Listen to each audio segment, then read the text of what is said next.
Hey there, I wanted to do a video about Survivor 40 and The Circle on Netflix and a couple other things, just because I haven't done a video in a while, kind of a video blog. Um, I wanted to first, before I go into Survivor 40 and Winners at War, I wanted to talk about The Circle on Netflix. If you have not seen The Circle on Netflix, you need to watch it, especially if you're a reality TV fan. The Circle is, how do you explain it?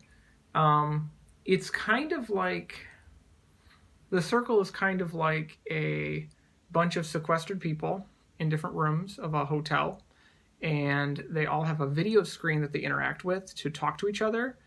And so they never actually see each other in person, at least until the end of it. But you have to kind of chat between the different rooms with each other to kind of try and figure out who's lying, who's telling the truth, who they say they are. So there's a lot of catfishing, if you've ever heard of that term before. But it's really fascinating. I saw The Circle trending on Twitter with a bunch of reality TV people, people who are fans of Big Brother, fans of Survivor, and I was like, okay, I guess I'll check it out. I didn't know what it was, and I guess The Circle previously was in the UK. It was a show in the UK at the time, and Netflix did the first, I guess, Americanized version, that you could call it. And it's great. All the episodes are on Netflix now, and it's an incredible show. If you're into reality TV, it's worth watching. I also think that The Circle is important because it reflects a lot of interesting personal tidbits and behavior that happens in social media. I see a lot of what occurs in The Circle as relevant to what happens on Twitter and Facebook and Instagram with regards to people pretending to be who they are not, or pretending to be something that they are not. So it has a lot of really interesting, I guess, psychological meta stuff going on with it, which is really interesting and really fascinating, especially in a time when fake influence is affecting things like our relationships with each other. People are catfished through thinking they have a relationship with somebody that is not true.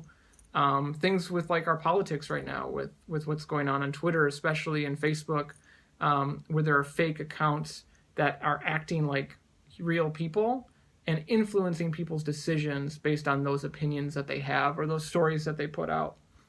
So The Circle is amazing. It's a really great show. It's a really interesting show, and it's really funny. All the characters are wonderful.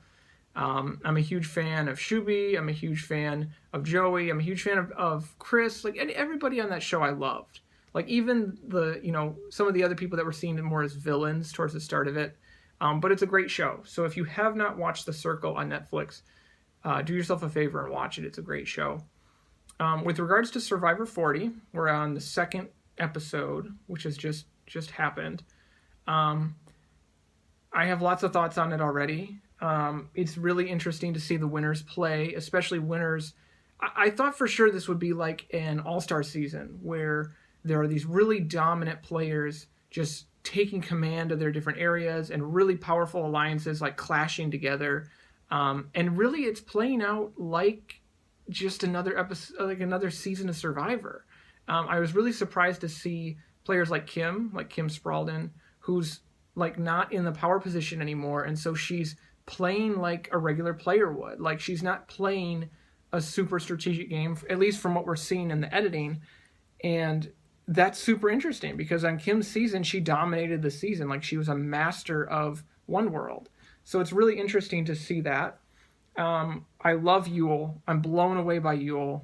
There's a lot of hype online. There was a lot of hype online about Yul prior to this season, and I thought it was a little overblown, but Yul's the real deal. Like, I've already seen in 2 episodes that he's playing a great game. He's smart. He's authentic, which is really, really good to be. He's a very, like, approachable. And at the same time, he's super aware of everybody around him. So everything I say, take with a grain of salt because there's editing going on. Like, I'm judging this show based on what I've seen, not on any rumors or anything behind the scenes. I don't know anything in terms of placement, and I haven't been spoiled. So this is just all based on what we've seen, and that's kind of how I do this. And this is how anybody should do this. You just need to know that there's stuff that's edited out. And so once people leave the game, if they don't live on edge of extinction forever, they'll give an interview and they'll give some more behind the scenes information. What else with this season? Somebody on Twitter asked me, how do I feel about Parvati playing, or how do I think she's doing? I think she's doing amazing. Parvati's locked in. I think she's really in a really good place. There are bigger targets out there than Parvati, which is hard to say. Rob is obviously the number one target. And I do want to say, I think this season is slanted in favor of Boston Rob.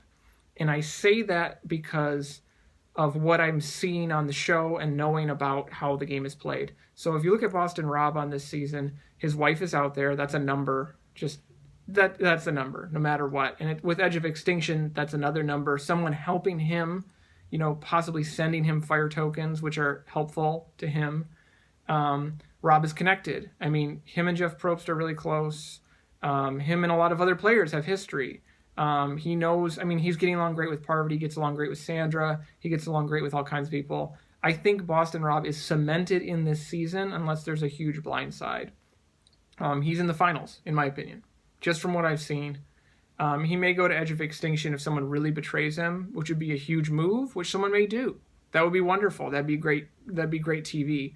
But I think Boston Rob's solid. He just has an advantage, I think, on so many levels because of the people playing, who he's connected with, and just he's been there. He's lived on Survivor for so long. Like, he's very much knowledgeable about the game. So I think that he is predispositioned to go really far.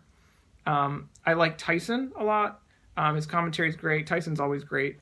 The Poker Alliance I was blown away by. I cannot believe that they edited in footage from another show, this poker tournament, which I didn't even know about till they were showing it there, into Survivor. Like, that's kind of unheard of. They don't really do that.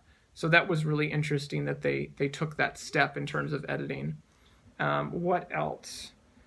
Tony is hilarious. Tony, the Cops Are Us alliance, that's great. And Tony really wants to play the game and go bonanza searching for idols.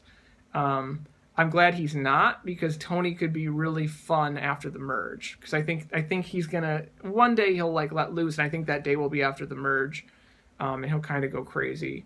I really dislike Edge of Extinction. I think it's unfair. I think there's less drama and there's less, consequence for when you get voted out. So people aren't taking extra care. I really think Edge of Extinction is a bad twist. I think I've spoken about this. There was an interview with Redman and a couple other people already with regard to Edge of Extinction, and I'm not for it. I think it's bad. I think it waters down the game. There's other ways you could do a twist that leverage the cast in positive ways. So I'm really against Edge of Extinction. Fire tokens are really interesting. They're kind of this minutia strategic element that turns the whole thing more and more into a Pirate Master type of game. If you've never heard of Pirate Master, that was kind of around the season of Fans versus Favorites, way back in whenever that was.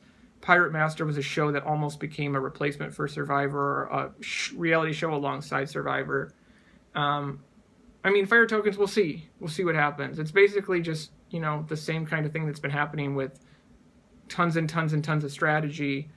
It's just the next step. It's the next evolution. So, I wonder if we'll see it again. I don't know. It is what it is. It's there. But that's it. I don't have a pick to win so far. I never really pick somebody to win, other than I think Rob's going to do really well. He's going to make it far. I just like to see how things play out.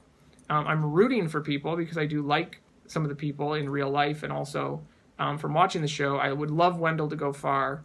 I'm on the fence about Adam. Adam's a great mind, a great strategic mind. So I hope he does well. No matter what's going to happen with Adam, he's going to be fine. I love Denise. Denise is awesome. I'd love to see her go far. I'm trying to think if there's anybody else that stands out to me right now. Not really, not particularly.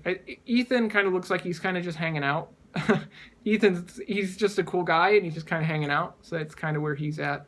But so far, it's a great season. Usually I hate returnee seasons, watching them. I think that they're less character development and more heavy on the strategy, but I'm actually really enjoying this season so far, so that's good. I have high hopes for the merge, and things will just keep getting better. In terms of creative stuff, comics that I've been up to and doing, I'm still doing Survivor comics with Reality T. I was doing comics with Stephen Fishbach and People, but now I've collaborated with a guy named Tom, who's awesome at writing all the blogs and the write-ups for a website called realityt.com. And I post those comics on Instagram and Twitter the day after the show. So anytime that there's an episode, there'll be a comic afterwards. And I sell prints of those comics on my website, dabudoodles.com. And the prints support the artist. I don't really get paid for any of the stuff that I do. I just sell prints. So if you really want to support me, there's tons of prints on there from past seasons and then the current season. So if you want to support the artist, head over to Dabudoodles and get a print, and you can have a cool comic that will be signed by me. Some of the other art projects I'm working on, I'm making these random adventure game characters. I don't know why. I'm just kind of world building for fun, like dragons and princesses and knights and ghosts and zombies. And it's really fun. And I also post those pictures on Instagram, but I have no idea what they're for. They might be for a card game. They might be for like an RPG, like a story. I don't know, but I'm just kind of making them. So if anybody wants to collaborate, or if anybody has an idea about, you have an idea for an RPG or an idea for a tabletop game and you need art for it, I'm creating all these characters. So I'm willing to team up with anybody who has kind of who wants to do the pen and paper and get the numbers down for that. Anyway, thanks for watching, you guys. I'm enjoying the show. I'm enjoying Survivor. Everybody have a good night.